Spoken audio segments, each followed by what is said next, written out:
In actual sense, the army mutiny of Saturday, January 15, 1966 in Nigeria failed. However, despite the failure of the mutiny by the young army majors, the government of Tafawa Balewa and Nnamdi Azikiwe was toppled by the military the next day. So, was there a coup within a coup? Did Aguiyi-Ironsi coerce the ministers into handing over power, or was it a voluntary handover as was reported? In this edition of Hispu Media, I will answer all these questions and more. Welcome to this edition of Hispu Media. Gabriel here. If you enjoyed this video, don't forget to book the like button and subscribe to Hispu Media. If not, please let me know in the comment section. As the January 15, 1966 coup unfolded in Nigeria, the army initially thought that the disturbances were an internal army mutiny. Other Nigerians felt it was an extension of the political troubles between the government and opposition parties. However, a few people regarded it as political sabotage. Notwithstanding, as it became clear that what had just happened was a military coup, public opinion welcomed it with jubilation. At this point, the government was in disarray. In the morning of that fateful Saturday, fewer than 40 ministers felt brave or were foolhardy enough to show up for work following the coup. Those who showed up were made by stern-looking soldiers and dispersed before long. They did not even form a quorum. The terrified surviving NPC and NCNC ministers met separately. While the NPC ministers met at the house of the Kanuri Transport Minister Zanabuka Dipcharima at number 1 Budidon Road in Ikoyi, the NCNC ministers met at the home of the Minister of Trade, Dr. Kingsley Mbadiwe. On Saturday morning, Mbadiwe returned to the Prime Minister's residence and was seen weeping after he was informed that the Prime Minister had been kidnapped and was still missing.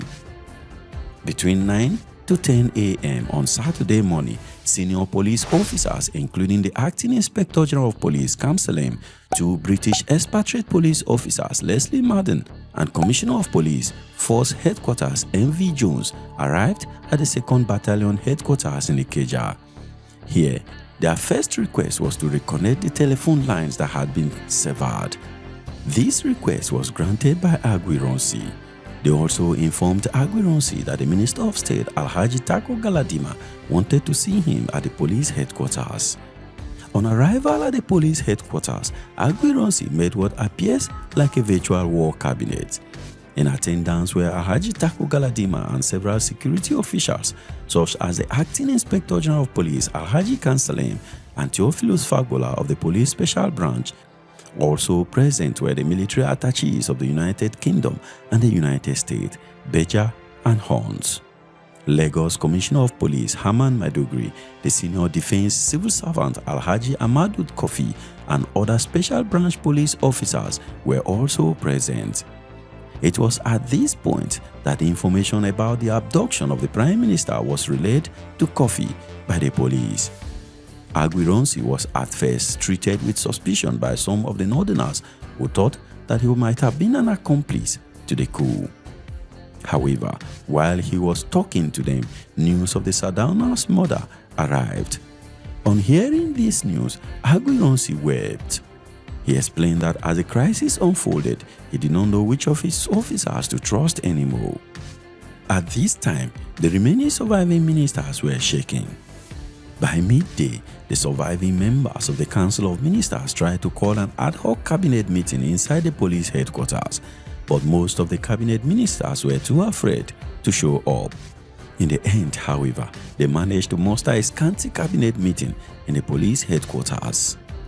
The meeting was attended by Galadima, Dipcharima, Shehu Shagari, Stanley Way, the Prime Minister's Secretary, Maitama Sule, the Minister of Mines and Power, Teslim Elias, Attorney General, Nuhu Bamali, Foreign Minister, Chief H.O. Davis, Minister of State Industries, Chief Abiodun Akerele, Minister of State Information, and Dr. Kingsley Mbadiwe. Aguiyi-Ironsi, the British High Commissioner Sir Francis Comey Bruce, and Marsden were also in attendance. The ministers gave Aguiyi-Ironsi written orders to locate the Prime Minister and suppress the rebellion. The order was signed by Galadima, in his role as acting Minister of Defense in the absence of the substantive Minister of Defense, Inuwa Wada.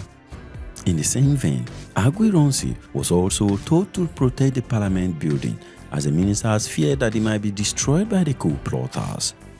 Meanwhile, Aguiyi-Ironsi and the NPC ministers asked for British military assistance to suppress the rebellion. Even though the British were willing to assist, they insisted that the request must be submitted in writing by the Prime Minister. But with the Prime Minister missing, there was no one who could submit the request in writing to the United Kingdom. Therefore, the NPC ministers traveled to the home of the Igbo acting Senate President Dr. Nwafor Orizu and asked him to appoint Dipcharima as acting Prime Minister. While the NPC ministers were at Orizu's house, Major General Aguiyi-Ironsi showed up. He spoke to Orizu and to Dipcharima and reiterated the need to appoint an acting Prime Minister that could issue orders to the army. Remember, the 1964 constitutional crisis and standoff between President Nnamdi Azikiwe and Prime Minister Tafawa Balewa had taught him that only the Prime Minister could issue valid orders to the army. But Orizu wanted to confer with his NCNC colleagues to ascertain their level of support for Dipcharima. He also wanted to contact the substantive president, Dr. Nnamdi Azikiwe, who was far away in the Caribbean. Dipcharima was now the most senior NPC minister in the absence of Balewa and Sardauna. But Orizu advised the ministers to return home and await further update from him. Between Saturday and Sunday, 15th and 16th of January 1966, at an undisclosed time, the surviving senior military officers scheduled an emergency meeting at the police headquarters. This meeting, according to Lieutenant Colonel Hilary Njoku, was attended by Major General Aguiyi-Ironsi, Commodore Ware, Lieutenant Colonels Victor Banjo, Adekunle Fajui, Yakubu Gowon, Korubo, Hilary Njoku, and Major Patrick Awuna. At this stage, the soldiers were afraid that further unrest could potentially come from two sources in the restive army. Firstly, some overzealous junior officers who had set up impromptu roadblocks and were looting and harassing civilians. But with the help of Lieutenants Ibrahim Babangida and Garba Duba, the soldiers had to be brought to order and sent back to the barracks. The second problem was that Major Nziogu remained in control of the northern region and was threatening to march south to complete the job. Aguiyi-Ironsi was faced with a stark choice. If the status quo under civilian rule was restored, another coup could possibly occur within hours or days. Or so they thought. But the question is, who staged the coup? Well, in their thinking, a possible coup could have come from either within the original circle of conspirators or from their other sympathizers who were lurking around. It is clear that there were other officers outside the immediate coup circle who shared the opinion that the government should be removed. The only difference was the violent modus operandi of the majors. These officers included Lieutenant Colonels Fajui, Banjo, Ojukwu, and Njoku, and Major Madibu. Several other junior officers may also have been motivated to emulate the majors. The strong opinion of the officers who attended the meeting was that these circumstances were not conducive to the continuation of civilian rule. Against this backdrop, many officers advocated that the army should take over the government. This, they argued, was the only way to avoid further bloodshed and a violent confrontation with Nziogu. They were unsure of the troops' continued loyalty to the government. But as mentioned earlier, Lieutenant Colonel Victor Banjo and Lieutenant Colonel Hilary Njoku were among those in favor of a military takeover. They both spoke emphatically and encouraged Aguiyi-Ironsi to take over the government. Both officers alluded to this in their subsequent writings. After the meeting of senior military officers, all was now set for another round of meeting with the cabinet ministers. On Sunday, January 16, the surviving members of the Shaken Council of Ministers were asked to report to the cabinet office for another emergency meeting at 6:30 p.m. When the NPC ministers arrived at this meeting, they found the GOC Major General Aguiyi-Ironsi already sitting with Dipcharima and the acting Minister of Defense, Ibrahim Tako Galadima. but the NCNC ministers were not present. Consequently, the meeting was delayed at the request of Abdulrazaq. Then, Aguiyi-Ironsi dispatched his ADC to fetch the NCNC ministers while the already present ministers waited tensely. Eventually, a disheveled Nnamdi was brought to the cabinet office by armed troops along with other NCNC ministers. A total of 17 ministers from the coalition cabinet were brave enough to show up for the meeting, including Deep Charima, Nnamdi, Galadima, Shehu Shagari Abdulrazaq, Teslim Elias, Nuhu Bamali, Ali Mongono, and Minister of Education Richard Akinjide. Meanwhile, the Prime Minister was still missing and his chair was left empty as a mark of respect. The head of the Navy, Commodore Way, and the Acting Inspector General of Police, Alhaji Kamsalem, were also present. The mood was very different from the cabinet meeting the previous day at the police headquarters. On this occasion, Aguiyi-Ironsi was the one giving instructions. He briefed the ministers on the catastrophic event that had just occurred and told them that the army was pressing him to take over power. Interestingly, some of the northern politicians present vouched that Aguiyi-Ironsi seemed genuinely upset by and wept at the death of his military colleagues. Among those present at the historic meeting was Shehu Shagari, who was then the Minister of Works and later became Nigeria's president. He described events of that evening as follows, quote, Major General Aguiyi-Ironsi admitted to us that he had been unable to suppress the rebellion, which he said was getting out of hand. He stated that the mutineers were in control of Kaduna, Kano, and Ibadan and had killed 2 regional premiers, Ahmadu Bello and Chief Akintola. They had also murdered a number of his best officers, including Brigadier Mai Mallory and Samuel Ademulegun, the commander of the 1st Brigade, headquarters in Kaduna. Ironsi was full of emotion and even shed some tears. When we asked him about the whereabouts of Sir Abubakar and Chief Okotiebo, he said he still did not know, but avowed efforts were being made to locate them. At this stage, Nnamdi broke down in tears and kept crying, "Please, where is the Prime Minister?" When we reminded Major General Ironsi if he needed to avail himself of the British pledge of assistance, he replied it was too late as the army was pressing him to assume power. Indeed, he confessed his personal reluctance to take over because of his ignorance of government, but insisted the boys were adamant and waiting outside. He advised it would be in our own interest and that of the country to temporarily cede power to him to avert disaster. Accordingly, we acceded to his request since we had no better alternative.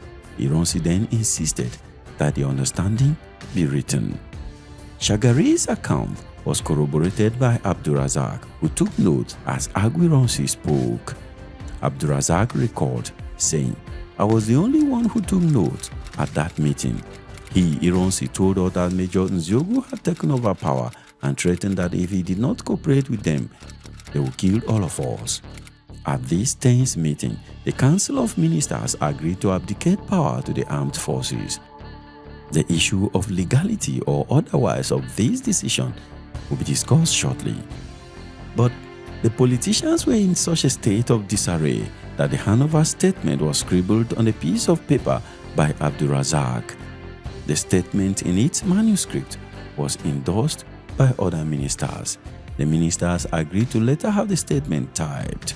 The statement, which was eventually signed by Deep Charima and Nnamdi, read as follows. The Council of Ministers meeting on 16th of January 1966 has asked us to convey to you their unanimous decision to transfer voluntarily the government to the armed forces of the Republic and wish the armed forces sources to bring about peace and stability in Nigeria, and that the welfare of our people shall be their paramount task.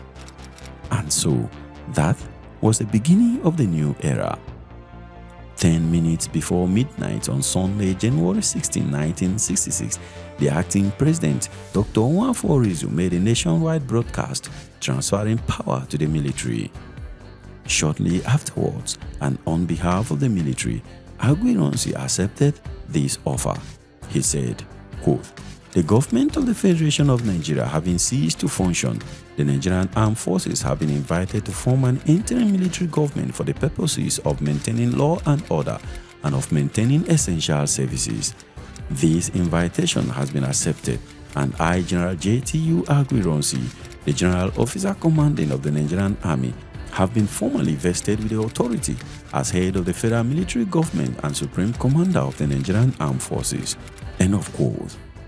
The 42-year-old Major General Johnson Thomas Aguiyi-Ironsi accepted the government's invitation to take over power and become head of state and leader of the first military government in Nigeria's history. Though the handover to Ironsi was presented as a voluntary decision of the Council of Ministers, several years later, Alhaji Ali Mongono and Alhaji Aguiyi-Ironsi Abdulrazaq of the NPC and Richard Akinjide of the NNDP subsequently gave the impression that Aguiyi-Ironsi took power by force. So, did Ironsi coerce the Council of Ministers, or did they willingly hand over power to him? But this question remains unclear, as it was the same Akinjide who released an emotional statement on behalf of the NNDP to announce the beginning of the military regime and to wish it well. In a public event in the year 2000, Akinjide said, unquote, "I have read in many books saying that we handed over power to the military. We did not hand over. Ironsi told us that you either hand over as gentlemen or you hand over by force. Those were his words. Is that voluntary handover?" he asked. So, we did not hand over. We wanted an acting prime minister to be in place, but Ironsi forced us, and I use the word force advisedly, to hand over to him. So, the lack of clarity is compounded by the ostensibly consensual wording of both the handover note given by the Council of Ministers to the army and the subsequent broadcast by Orizu. However, as alluded to earlier, it seems that a faction of surviving senior army officers had already resolved to take power by the time Aguiyi-Ironsi, Wei, and Salem met with the Council of Ministers on the evening of Saturday, January 16. If this is true, then perhaps Aguiyi-Ironsi did not meet with the Council of Ministers to request power, but to inform them of a military takeover. Even though the ministers had no legal right to cede power to the military in the manner they did, it appears refusing to hand over was not a genuine option available to them. Talking of legality, since no acting prime minister was appointed to preside over the meetings, the supposed ministers' meeting was also illegal. So, do you think Aguiyi-Ironsi coerced the ministers into handing over power, or was it a voluntary decision? Let me know in the comment section. For more on how Azikiwe escaped death during this coup, please click the video displayed here, and don't forget to like this video and subscribe to Hispo Media, and I will see you over in the next video. Thank you very much for watching. Peace.